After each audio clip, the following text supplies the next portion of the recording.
welcome to the Gym Pack Zone, where sometimes I play the outro instead of the intro because it's been a while since I've done this. Hey everybody, it's me, James Gisanti, here on a Thursday night to remind you that it is Impact Night.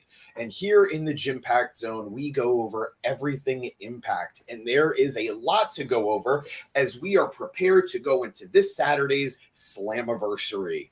I'm very excited for Slammiversary. It's a very hot card, a lot of good talent going to be on this show, a lot of exciting matches to look forward to. And this was a great go-home show as we get into the pay-per-view this Saturday. They started off strong tonight here on Impact as we had a one-on-one match between two tag team guys. You know, my guy, the finesser, Chris Bay, one half of the ABC and one half of the Impact Tag Team Champions, taking on one of the Rascals, Zachary Wentz. Guys, I'm done explaining to you how amazing Chris Bay is. I'm done explaining to you how amazing Ace Austin is. I'm done explaining to you how amazing the ABC are. If you don't get it by now, you'll never get it. They are an incredible talent, and I've been singing the praises of Trey Miguel, but I am newer to Zachary Wentz, his Rascals partner. This was a good match. This was a fun match between these two high-flying, quick-paced, action-paced guys. I am gaining a new fun respect for Wentz. I mean, it's hard to respect the heel, but this was a nice starter match as we got a, I don't want to say an upset, but the challenger or a hopeful challenger, we're going to get to that in a second. Zachary Wentz gets a pinfall over Bay.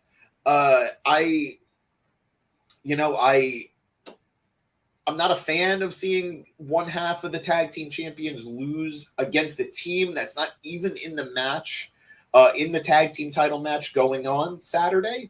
It's a fatal four-way tag team match. We're going to get four teams, and let me tell you, the Rascals aren't one of them. Interesting choice to see it go this way. I'm not necessarily complaining too much because they're definitely building towards that match eventually. They're definitely building towards the Rascals getting a title shot sooner or later, and this is laying the groundwork. But I hope this didn't sort of give away the ending for this Saturday's pay-per-view title match, because I'll be honest, I'm worried about the ABC actually losing this match. I've been loving their tag title reign. I don't want it to end, and it's feeling more possible in this match than it's felt in a while. But, you know, that's how it goes. Let's see what happens next. Next, we follow up on this match when there was a backstage segment where the Rascals confront Santino Marella, who say they did it, they got a win over one half of the champs, they want to be in the match. Santino never said that they'd be added in, and he took umbrage. That was my big word. That was definitely my big word. Where Santino's hot and bothered right now as he had a before the Impact segment tonight against Dango, who was making very untoward comments towards Santino's daughter. So Santino's in no mood and won't back down and won't add them into the match. Miguel says that he will regret that. What that means, who knows, but maybe we'll see what happens in his match with Dirty Dango at Slammiversary this Saturday. Moving on to an excellent match between Speedball, Mike Bailey, and Kevin Knight. Speedball, I finally figured out what I love about him. Beyond just the fact that he's an incredible wrestler and he seems like an incredible dude, he is amazing at getting his opponents to look amazing in the match and still go over.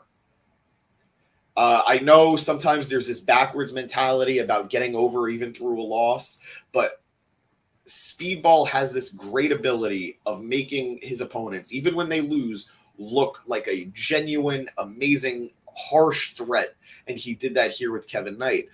Kevin Knight has been killing it in his own right. I don't want to say this is all Speedball's doing, but Speedball is a veteran who has just been week in, week out, putting over great talent and impact. And this match did exactly that. Kevin Knight looked like $1 million. Speedball did get the win, but this was a back and forth match with so much high flying, so many fun spots, and it could have gone either way. Great bout. Speedball is absolutely killing it. I am very much looking forward to seeing him in the Ultimate X match this weekend. Ultimate X, always a fun match. Only a match you're going to be able to see in Impact. Great match. Looking forward to Saturday. Always love Speedball. Wearing his shirt right now. Let's kick it.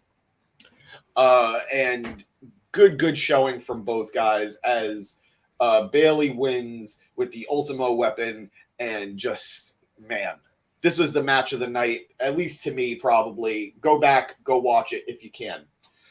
Going back, I skipped this, and I apologize. There was a hype video for Alex Shelley and Nick Aldis's world title matches. There were segments for both of these guys throughout the night, explaining, we know who they are, but it's really highlighting the differences between these two men, between the champion, Alex Shelley, and the challenger, Nick Aldis. Alex Shelley is definitely a man who has done things his own way, a very unique style throughout these 20 years in Impact. And Nick Aldis is, as Alex Shelley said, everything you would imagine a pro wrestler is. Very excited, very nervous about this match on Saturday. I don't want the fairy tale to end with Alex Shelley. I don't want him to be a transitional champion for Nick Aldis. And I don't want to say all signs are pointing to it, but I would not be shocked if that's the direction we go. But let's see. I'm holding out hope. I'm rooting for you, Alex Shelley. We then had another backstage vignette, this time after the Speedball Kevin Knight match, but just needed to cover Shelley and Aldis. We did have a Killer Kelly, Masha Slamovich vignette as they were hyping up their tag team knockouts title match against the Coven this Saturday. Guys, I know I've been gone for a little bit. I've been keeping up with Impact, even though I haven't been covering it here on Mark It Down in the Jimpact Zone. But this is a very fun, very weird, very awesome development between these two women. They have developed a weird chemistry, an awesome chemistry, a scary chemistry, and a bonkable chemistry. The chains excite them. That's one half of a Rihanna song, I'm pretty sure. And I'm predicting a title win for these two unnamed tag team members. But Killer Kelly and Masha Slamovich are definitely going to bring the scary to the Coven this Saturday. And considering those women are witches, actual witches, that's saying a lot. Moving on to more tag team action, but this time on the men's side, we had Joe Hendry and Yuya Uemura taking on Kenny King and Sheldon Jean.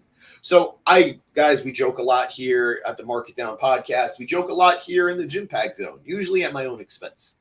But this was a weird match. I have been very open about how much I'm enjoying the comedy that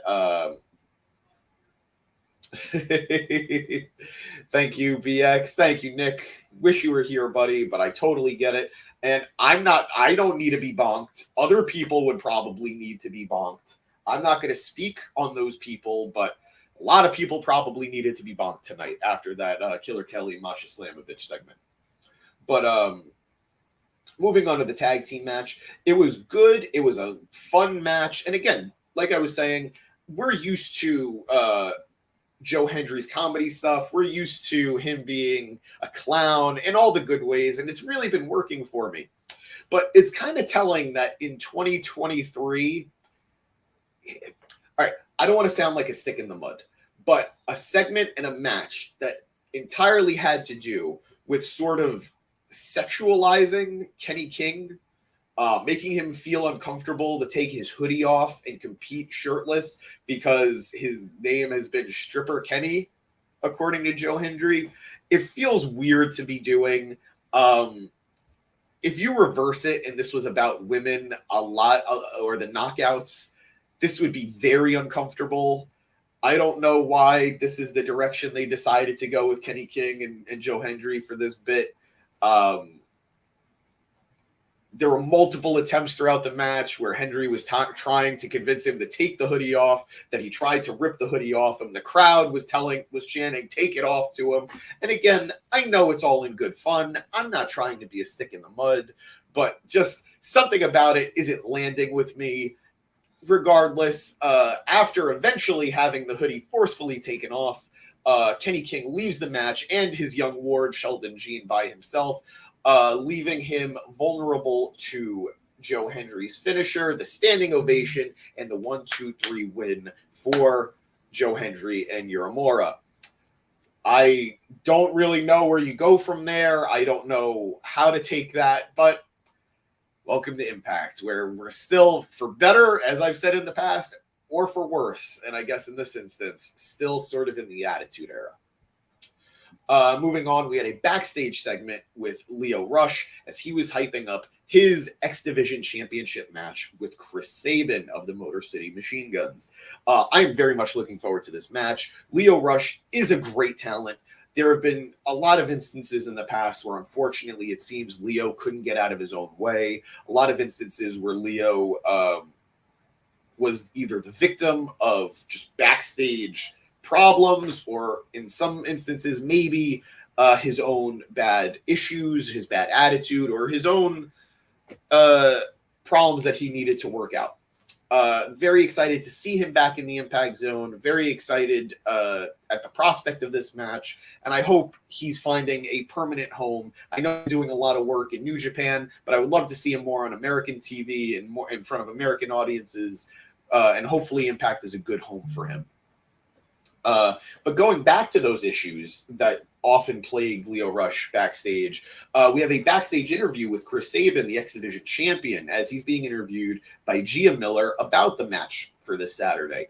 And he talks about respecting Lio Rush quite a bit, but finally understanding why he's had so many issues staying in a locker room, because he is cocky, he's arrogant, and I don't think he said he was stinky, but by all accounts, that is, I believe, what Sabin was implying. And he promised to humble Rush this Saturday at Slammiversary.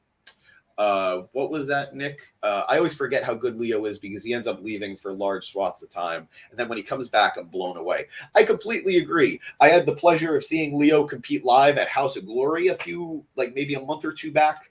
And he is such an incredible talent. He's so young. He has so much potential. And if he can just find a way to stick in one place for a long period of time, it's only a matter of time before he gains the persona and he gains the recognition that his ability deserves. Everybody's young. Everybody's made bad decisions before. It doesn't seem like any trouble he's gotten himself into should be too much of a problem for him to overcome and to move past. I hope a major is willing to re-sign him, whether that's AEW or WWE, or even, like I said, he makes a permanent home in Impact where he can make an impact, whether it's in the X Division or the world title scene, as the threat that he is. But yeah, I'm right there with you, Rev. Moving on, we have another tag team match between Moose and Brian Myers taking on Sami Callihan and Rich Swann. I feel bad saying this, guys, because these are four great talents. These are four very reliable, dependent talents. But I feel like I've seen some combination of this match over and over for the last few months ad nauseum. Moose is Mr. Impact. Sami Callihan and Rich Swann have a nice tag team thing going on, even though I don't know what Callahan's doing. I don't know if he's still with OVE. I don't know what's going on there. It's not about the pose. It's about the chant. Lashley, Lashley, Lashley. And that's the last I'm going to do that for a bit. But yeah, I'm kind of done seeing this combo of matches. Swann and Moose have been going at it nonstop. Callihan and Moose have been going on nonstop. And Myers is probably like the freshest ingredient in that batch, but still not really doing enough for me. The match ends with Moose and Brian Myers getting the win after Moose low blows Sami and then allowing for his spear. Looking good, probably building towards a future tag team title shot for Moose and Myers, but still, give them some fresh opponents, please. If you're going to put them in the tag team division, have them face different members of the tag team division. But speaking of the tag team division and tag team title shots, we had another backstage vignette as Subculture are getting another shot at the tag team titles in this fatal four-way. They hype up the match on Saturday. It's always nice to see Mark Andrews. It's always nice to see that team. Nothing really memorable about the vignette, and we'll see. They're probably not going to win. Sorry, guys, they're probably not going to win on Saturday, but at the very least, they're going to put on a great show, as they've done many times in the past.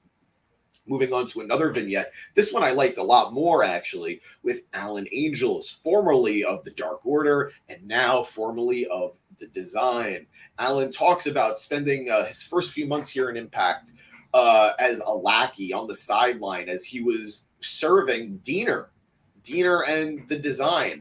But he said those days are over. It was a nice foot in the door. But now, like any angel, he's ready to spread his wings. I actually really like that. I really like that. I thought that was really good. He is very much looking forward to making his mark in the Ultimate X match. And as he said, X marks the spot. I'm a big Alan Angels fan. I loved him as 5 in the Dark Order. I was very happy. I was sad to see him leave AEW, but I was happy to see him land an Impact where he could develop on his own and not be part of such a big act. Granted, that didn't really work as he was part of the Design, but even his time there really did help flesh him out a little bit more. This is a very arrogant, angry young guy. I get it after, his shrimp dick was cut off in the Dark Order. Watch BTE, guys. I don't know how to explain that any better than that. But really kind of rooting for Alan Angels this Saturday. Again, another guy, I'm not sure if he's going to win, but really cool to see him highlighted the way he has been. And then we get to our Impact main event as the Impact Knockouts World Champion, Deonna Purrazzo, issued an open challenge for her title. She cut a promo before the match talking about her legacy here in Impact, what she's accomplished, what she's hoping to do. And we've been hearing a lot of talk of that. Deonna just did an interview talking about her role in Impact as a veteran, as a 3-time and the current Knockouts champion, and what she hopes to accomplish in this Knockouts division and her legacy overall.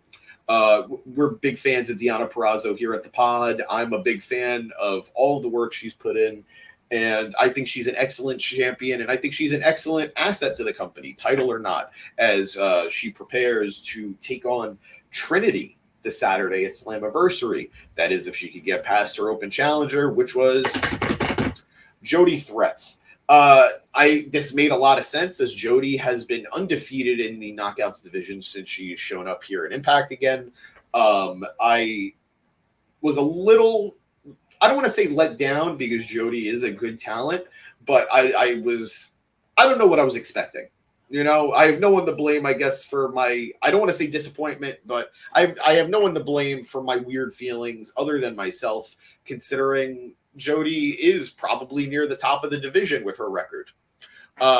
As Jody prepares for her own title, tag match, 6-woman tag match this Saturday. She went in with a lot of momentum against Deonna Purrazzo, but as we've seen time and time again, it doesn't matter how much motivation you have. It doesn't matter how much momentum you have. Deonna Purrazzo, the virtuosa, is the unstoppable force. And she was able to make Jody Threat tap out to the Venus de Milo. This was a fun match. It was a good match. It continues to show how Deonna Purrazzo is such a versatile talent. As she could pin you, as she can make you tap out, she could win in so many different ways. She is, again, as I said about the ABC before, there's only so many good things I could say about these talents before you guys hop on to the train with me. I'm very much hoping. No offense to Nick Aldis, no offense to Alex Shelley. I'm kind of hoping that the successfully retained Deonna Purrazzo is able to defend her championship in the main event this Slammiversary against Trinity. After the match, we see there is a beatdown by the Shantaraj, as they're being called. I kind of like that, guys. Giselle Shaw's crew of Giselle, Savannah Evans, and Jay Vidal. They attack Threat and Deanna until the Death Dolls come in to make the save. Until then, the Coven come out to, I don't know if you can save on a save, but thwart a save, maybe. There is mayhem, there is chaos, there is fighting, until eventually Killer Kelly and Masha Slamovich come down and they beat up the Coven. This was a lot of knockouts in the ring at the same time. This just proves how great Impact is at fleshing out their knockouts division, how highlighted their women are. I don't think there's a company that does a better job of highlighting their women than Impact. That's not new. And then finally, to make, I guess, the save on top of the save on top of the save, whatever, Trinity gets in the ring, starts to clear house. And then it comes down to Deanna Purrazzo and Trinity, who bump into each other. Both women are staring at the Knockouts title, which is on the ground. They both go for the title. They both grab it. Deanna decides she's done playing nice, and she finally shoves Trinity. They start trading punches as the crowd is just eating this up and ready for them to knock each other out and fight. I'm very, very, like I said, I'm very hopeful that this will be the main event of the show. It's probably, I don't want to say it has the most heat of any of the matches at Slammiversary, because there are definitely matches with a lot of heat going into it, but this is probably their most high-profile match, thanks to Trinity, which is kind of crazy to say. But it's true. I'm hoping it gets what it deserves, and I hope it brings a lot of attention to Impact, because this has been a solid feud, and Deanna Purrazzo's title reign should be highlighted at every opportunity. Just to finish up, I don't have a banner for it, so I'm sorry, guys. There was a hype video setting up Slammiversary at the end of the show, and then at the end of the hype video, we see Scott D'Amore, the president of Impact Wrestling, making a phone call to an unknown person. He explains that PCO is definitely out of the match. This is one time he is not able to resurrect himself. So he's hoping, can this person who he's speaking to do it instead? Can they resurrect themselves? And then we flash to a Team Canada jersey. This could only be so many people when you take into the account who was dead and he's hoping would be able to resurrect himself. Guys, I'm thinking it's Eric Young. And I don't know how to explain Eric Young's career trajectory these last few years. Going from Impact to making his WWE debut with Sanity, to going away, to coming back to Impact, becoming the Impact World Champion, to leaving Impact, getting murdered by his former Violent by Design cohort, Diener, to supposedly signing with WWE, to never show up there, ever, and then to maybe come back here to Impact. I don't know. I don't know how to explain it, but this is where we are.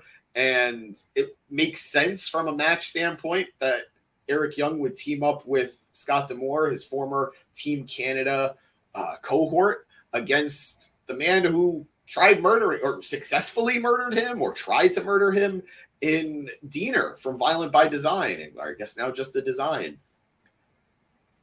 Lot going on in the Impact Zone, but I'm not complaining. I'm very much looking forward to Slammiversary this Saturday. It's going to be a fun show. Impact always delivers. This is why you don't kill people off outside of Undertaker. I agree with you. Impact is the place to do it, and it was fun when they did it, but it was fun when we thought that he was actually going to be gone and he wasn't coming back. So, many people have come back from being stabbed. Darth Maul got cut in half. He came back. Spoilers, I guess, if you haven't watched anything Star Wars in the last 10 years. But that's the world we live in. Wrestling is a crazy place. As long as it happens on wrestling TV, you can't go to jail for it. Those are just the rules. Any big, bold predictions for the pay-per-view? I think we're going to get some title changes. I don't know which ones, but I don't think this is going to be a night where all the championships are retained. I am kind of expecting Trinity to take the title off Deanna Purrazzo, which is going to make me sad, but happy for Trinity. I'm hoping for the how sad is it that I'm saying an upset, where the championship is retained as Alex Shelley defends against Nick Aldis. I don't know where else we could go. I don't think the X Division Championship is changing hands, and I don't think the tag team titles are changing. I'm hoping the tag team titles don't change hands. I do think the Knockouts tag team titles are changing hands, though. So I think it's going to be a very mixed night, but a lot of amazing talent and a lot of fun matches. So that was Impact this week, guys. Thank you for joining me here in the Jimpact Zone. It's always a pleasure. There's a lot of wrestling this weekend between Slammiversary, the usual Collision stuff. What's Aldis's contract look like? I feel like that determines who wins. Great question, Rev. Personally, I don't think any of us are really privy to it. I don't know that Aldis is actually under contract, or it might just be a short-term contract, but they might use the title to lure him in, or he's already been lured in. I don't know yet.